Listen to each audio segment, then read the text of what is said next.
Hello, good morning, dear student. I am Fulsing Yogi from Sri Digambar Institute of Technology, Mahanad Mode Dosa. Today, I will be discussed about TOS subject, theory of structure subject, संरचना के सिद्धांत हिंदी में diploma third year civil branch according to BTR syllabus अपन discuss कर रहे थे। आपका chapter जो है ढाल तथा विक्षेपण, यानी कि आपको स्लोप एंड डिफ्लेक्शन ज्ञात करना था। किसे किसी भी विधि से, जैसे अगर प्रीवियस वीडियो अगर आपने देखे, प्रीवियस वीडियो के अंदर आपने देखा था द्वि समाकलन विधि से अपने ढाल तथा विक्षेपण का मान ज्ञात किया था। उसके बाद अपने मैकाले विधि के माध्यम से ढाल तथा विक्षेपण का मान ज्ञात किया था। उसके बाद अपन यदि ये कहें कि अब लास्ट वीडियो के अंदर अपने एरिया मूवमेंट मेथड से ढाल तथा विक्षेपण का मान ज्ञात किया था, ढाल तथा विक्षेपण का मान ज्ञात किया था। आज अपन क्षेत्रफल आघूर्ण विधि, जिसे अपन हिंदी में कहते हैं क्या, area movement distribution method, movement method, जिसे कहेंगे आप क्षेत्रफल आघूर्ण विधि, क्षेत्रफल आघूर्ण विधि से ढाल तथा विक्षेपण का मान ज्ञात करना। सपोज दैट अपन क्या है, पर्टिकुलर एक बीम ले लेते हैं, उस बीम पर एक लोड लगा लेते हैं किसी टाइप का, ठीक है, जिसको आपको क्षेत्रफल आघूर्ण विधि से ही आपको ज्ञात करना होता है। किससे? क्षेत्रफल आघूर्ण विधि से। क्षेत्रफल आघूर्ण, क्षेत्रफल आघूर्ण विधि, क्षेत्रफल आघूर्ण विधि, क्षेत्रफल आघूर्ण विधि, जिसे आप इंग्लिश में कहते हैं एरिया मूवमेंट मेथड। आपको इंडिविजुअल टाइप की कोई आपको क्या है कि धरण दी होती है, उस पर लोड दिया होता है। जैसे सपोज दैट मैं यदि बाहुधरण की बात करूं, और बाहुधरण जिस पर पूरी लंबाई पर समान वितरित भार लगा हुआ है, कोई भी एक एनी टाइप की आपकी क्या है, बाहुधरण है, कैंटिलीवर बीम है, जिसकी पूरी लंबाई पर, जिसकी पूरी लंबाई पर समान वितरित भार लगा हुआ है, माना कि W किलो न्यूटन पर मीटर इसकी इंटेंसिटी है। यहां से यहां तक की इसकी जो लंबाई है वो माना L है। ये A बिंदु है और ये B बिंदु है। आप ये कहेंगे कि AB एक धरण है जिसकी लंबाई है, विस्तृति कितने है, L है, इसकी स्पान जो है वो L है, और उस पर W किलो न्यूटन पर मीटर का भार लगा हुआ है, W किलो न्यूटन पर मीटर का भार लगा हुआ है। तो उसके लिए ढाल तथा विक्षेपण का मान ज्ञात कीजिए। तो आपको पता है कि इसका जो यदि मैं डिफ्लेक्ट शेप बनाऊं तो इस तरीके से आपकी डिफ्लेक्ट शेप बनेगी। यदि आप कहेंगे कि इसे बंकन आघूर्ण आरेख बनाइए, जिसे अपन कैलकुलेट करते हैं, तो इसका जो बंकन आघूर्ण आरेख बनेगा तो क्या बनेगा, पैराबोलिक शेप में बनेगा। किसमें बनेगा? पैराबोलिक शेप के अंदर बनेगा। क्या 2 डिग्री का, ये ट्रायंगल नहीं है, क्या है, 2 डिग्री कर्व है, ठीक, पैराबोलिक शेप है। क्या है? पैराबोलिक शेप है, ठीक है। इसके अंदर सपोज दैट मैं आपसे कहूं A, B और ये C, ये क्या है आपका बंकन आघूर्ण आरेख। क्या है? बंकन आघूर्ण आरेख। बंकन आघूर्ण आरेख किसके लिए? आपकी कैंटिलीवर बीम है जिसकी पूरी लंबाई पर क्या लगा हुआ है, समवितरित भार लगा हुआ है। बंकन आघूर्ण आरेख इधर लिख सकते हैं आप, बंकन आघूर्ण आरेख, बंकन आघूर्ण आरेख, यानी आप ये कहेंगे कि जो डायग्राम आपको ABCD जो दिया हुआ है पैराबोलिक शेप के अंदर, इसका क्या कहेंगे आप, बंकन आघूर्ण आरेख कहेंगे। क्षेत्रफल आघूर्ण विधि ये कहती है कि यदि किसी टाइप की बीम है और किसी उस पर कोई लोड लगा हुआ है, ठीक है, तो उसके कारण जो बंकन आघूर्ण आरेख आता है उसका क्षेत्रफल कितना होता है, उसका क्षेत्रफल कितना होता है। तो वो इस तरीके से याद करेंगे अपन। यदि ढाल ज्ञात करना हो किसी का अधिकतम ढाल, तो ढाल बराबर A upon EI, A upon EI। A क्या है आपका बंकन आघूर्ण आरेख का क्षेत्रफल होता है, EI क्या है, E जो होता है मॉडुलस ऑफ इलास्टिसिटी होता है, ठीक है, यंग प्रत्यास्थ गुणांक, I जो होता है जड़त्व आघूर्ण, जिसे मोमेंट ऑफ इनर्शिया कहते हैं। ये मान आपको क्वेश्चन में दिया होगा कि आपकी जो बीम है इसके लिए इतना है। एरिया बंकन आघूर्ण के डायग्राम के माध्यम से ज्ञात कर लेते हैं, ठीक है। नेक्स्ट वीडियो में आपसे बात करूंगा विक्षेपण। विक्षेपण के लिए, विक्षेपण के लिए आपको क्या करना, अधिकतम विक्षेपण यदि आपको ज्ञात करना है तो A into X bar upon EI। X bar क्या होता है आपका, क्या होता है कि सेंटर ऑफ ग्रेविटी, गुरुत्वीय केंद्र से दूरी ज्ञात करते हैं, कि आपको कोई भी बिंदु है, जैसे यहाँ ये बी बिंदु है, इसका गुरुत्वीय केंद्र कहाँ है, जिस गुरुत्वीय केंद्र से इसकी दूरी कितनी है, वो यदि आप क्षेत्रफल के साथ गुणा करके एरिया का भाग देते हैं तो उससे अधिकतम विक्षेपण का मान ज्ञात कर सकते हैं। जैसे यदि मैं आपसे कहूंगा कि आपको एक तरीके से एक बाहु धरण दी हुई जिसकी लंबाई पर समवितरित भार लग रहा है, क्या लगा हुआ है, समवितरित भार लग रहा है, तो इसके लिए बंकर आघूर्ण आरेख की आकृति जो है उसका क्षेत्रफल ज्ञात करना है। सबसे पहले ये क्षेत्रफल ज्ञात करेंगे, एरिया का भाग देंगे, क्या जाएगा अपने पास, ढाल आ जाएगा। तो क्या करें, बंकर आघूर्ण आरेख में आकृति एबीसी का क्षेत्रफल, मैं यहां लिख देता हूं, बंकन आघूर्ण आरेख में आकृति एबीसी का क्षेत्रफल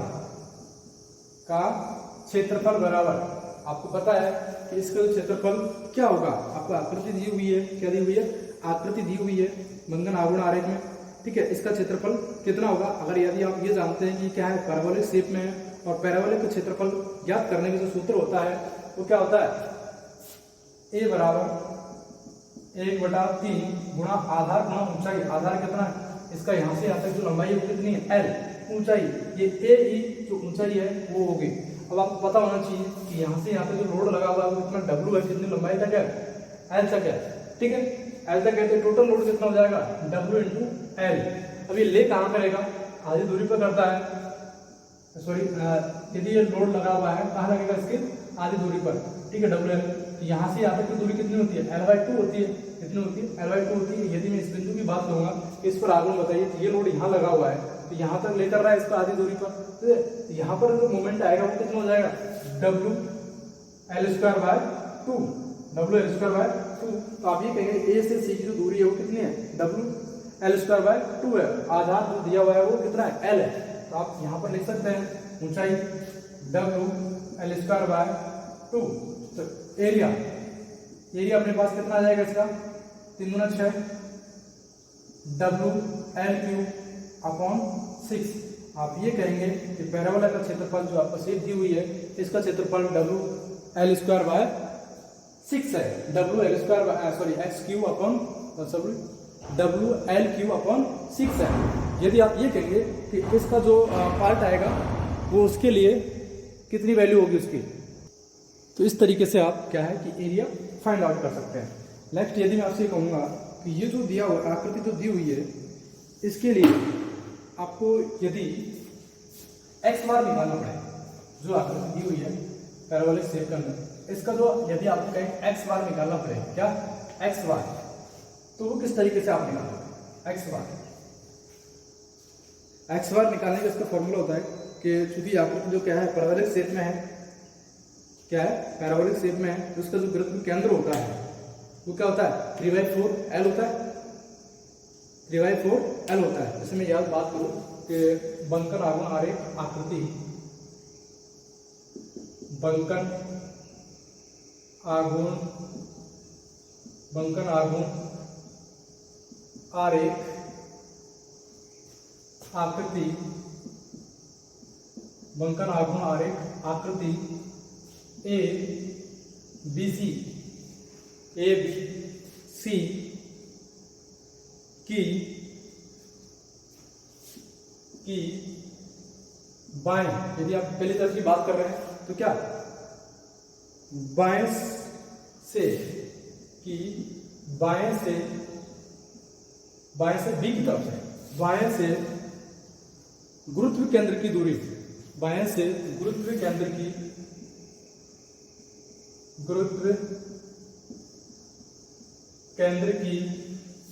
बाएं से गुरुत्व केंद्र की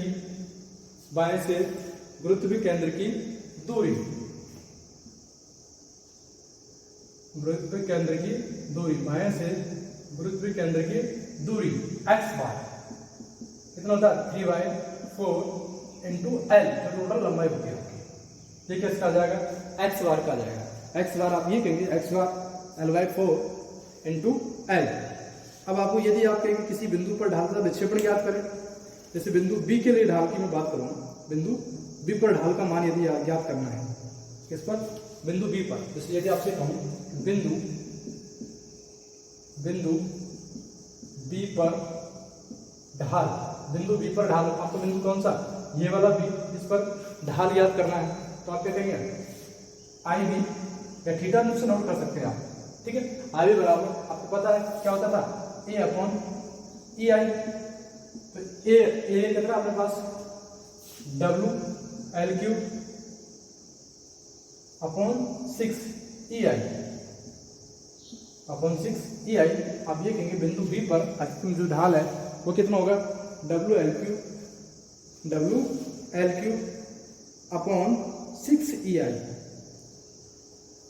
तथा नेक्स्ट यदि मैं आपसे ये कहूंगा कि बिंदु सी पर, सॉरी इस पर बिंदु ए पर 0 होगा और सी यदि कहीं पर लेंगे आप, सॉरी बी पे, बिंदु बी पर विक्षेपण का मान ज्ञात करना पड़ेगा। यदि बिंदु बी पर विक्षेपण का मान, बिंदु बी पर विक्षेपण का मान, बिंदु बी पर विक्षेपण, बिंदु बी पर विक्षेपण बाई बी, और बाई बी बराबर क्या होता था, ए एक्स बार अपॉन ई आई। तो ए अपने पास कितना है, W L cube upon 6 into E I, या ई आई तो है, इंटू एक्स बार, कितना आया था एक्स बार, ये अपने पास 3/4 इंटू एल, 3 से कैंसिल 2, अपने पास बाई बी बराबर डब्ल्यू एल की पावर 4 अपॉन 4 8 8। आप ये कहेंगे कि बिंदु बी पर जो विक्षेपण का मान है वो कितना आएगा, डब्ल्यू एल की पावर 4 अपॉन 8 ई आई, 8 ई आई। इस तरीके से आप ढाल तथा विक्षेपण ज्ञात कर सकते हैं। कोई भी आपको बीम दी हुई है, कैंटिलीवर बीम है, जिस पर समान वितरित भार लगा हुआ है, पूरी लंबाई पर लगा हुआ है, इतने पर पूरी लंबाई पर यदि वो भार लगा हुआ है, तो इस तरीके से आप ढाल तथा विक्षेपण का मान ज्ञात कर सकते हैं। सपोज दैट यदि मैं आपसे ये कह दूं कि बिंदु किस पर, ए पर बताइए, बिंदु ए पर बताइए, ठीक है। तो यहाँ पर आपको पता है प्रारंभिक बिंदु जो है वो यही है, और लोड लगाने के बाद भी क्या है, इसी जगह पर है। तो यदि विक्षेपण क्या होता है, उसकी प्रारंभिक अवस्था और लोड लगाने के बाद की अवस्था के बीच का जो डिफरेंस होता है वो क्या होता है, आपका विक्षेपण होता है। क्या होता है, विक्षेपण होता है। तो यहाँ ए बिंदु पर वही प्रारंभिक अवस्था है, ठीक है। जब मैं हॉरिजॉन्टल की बात करूँ तो हॉरिजॉन्टल कोई लाइन है और उसके साथ में वो कितना एंगल बना रहा है, तो क्या होता है, ढाल होता है। तो ए बिंदु पर ढाल तथा विक्षेपण दोनों ही क्या होंगे, 0 होंगे। अब यदि आपको बीम ए भी दी हुई है तो वहां पर किस पर निकालोगे, बिंदु बी पर निकालोगे, सिर्फ इस पर बिंदु बी पर किसका मान ज्ञात करोगे, ढाल तथा विक्षेपण का मान ज्ञात करोगे बिंदु बी पर। यदि आपसे कह दे कि बीच में यदि इस पर पूरी लंबाई पर, सपोज दैट मैं आपसे ये कहूंगा कि यदि इस पर पूरी लंबाई पर लोड नहीं दिया, आधी लंबाई पर दिया हो, आधी हाफ स्पान पर, यहाँ पर आपको W किलो न्यूटन पर मीटर का लोड दिया हुआ है आधे स्पान पर। टोटल लंबाई तो मेरे पास कितनी है, L है, लेकिन यहाँ से यहाँ तक लंबाई कितनी है, L1 है, कितनी है, L1। आगे जो पार्ट है वो कितनी है, L माइनस के L1 है। आगे पार्ट जो है वो L माइनस के L1 है। इसका यदि बंधन आबंधन की मैं बात करूंगा, आरेख की मैं बात करूंगा, तो यहाँ पर इस तरीके से बनेगा, ये आधे वाले पोर्शन पर ही बनेगा। ये पैराबोलिक शेप यदि आपको बन रही है, ये यहाँ आधे पोर्शन पर बनेगी इस जगह पर, ठीक है। इसका क्षेत्रफल आ जाएगा सेम, जैसे इसका लंबाई जो है वो कितनी हो जाएगी, L1 हो जाएगी। इसकी बेस की लंबाई, क्षेत्रफल अपने पास क्या होता है, 1/3 इंटू आधार, आधार कितना L1 इंटू ऊंचाई, ये ऊंचाई भी कितनी होगी, L1 होगी। आपका लोड यहाँ तक कितनी दूरी तक लगा हुआ है, L1 तक लगा हुआ है। लोड की intensity W kilo Newton, total load कितना होगा, W इंटू L1 इंटू लेकर आ जाएगा, हाफ दूरी पर करेगा तो इस तरीके से ये आ जाएगा, और इसका जो क्षेत्रफल आ जाएगा वो W L1 का स्क्वायर अपॉन 2 इस तरीके से। अब इसके लिए सीजी की बात करूंगा, वृत्त केंद्र की दूरी, इससे आप क्या करेंगे, 3/4 इंटू L1 ये वाला पार्ट। लेकिन अगर आप बिंदु बी की बात करेंगे तो यहाँ बिंदु बी के लिए आपका x बार अलग होगा, बिंदु बी के लिए x बार बराबर कितना हो जाएगा, L माइनस के L1 प्लस कितना 3/4 L1। इसके लिए बिंदु बी के लिए, और यदि बिंदु ये बीच में यदि आप ये मानते हैं बिंदु सी मान रहे हैं, बिंदु सी के लिए जो आपका एक्स बार होगा वो कितना होगा, एक्स बार आपका कितना होगा L/4 इंटू ये वाला L1 3/4 इंटू L1, ये वाला सी के लिए होगा, और बी के लिए यहां से आपको पूरा आएगा ऐड करके। इस तरीके से आप ये किसका मान निकाल सकते हैं, एस बार का निकाल सकते हैं। एक्स बार का यदि आपके पास मान आ जाता है, एरिया आपको पता ही रहेगा कि कितना है, टोटल एरिया है, तो आपको ढाल तथा विक्षेपण का मान ज्ञात कर सकते हैं। ढाल में क्या है, ए अपॉन यही करना है जो आपका एरिया दिया हुआ है, जिस बिंदु के लिए निकालना हो, ठीक है। विक्षेपण के लिए क्या करना है, अपन को ए आई के साथ में एक्स बार से आपको मल्टीप्लाई करना है। थैंक यू सो मच, मिलते हैं नेक्स्ट वीडियो। यदि आपको वीडियो पसंद आया तो लाइक कीजिए, सब्सक्राइब कीजिए।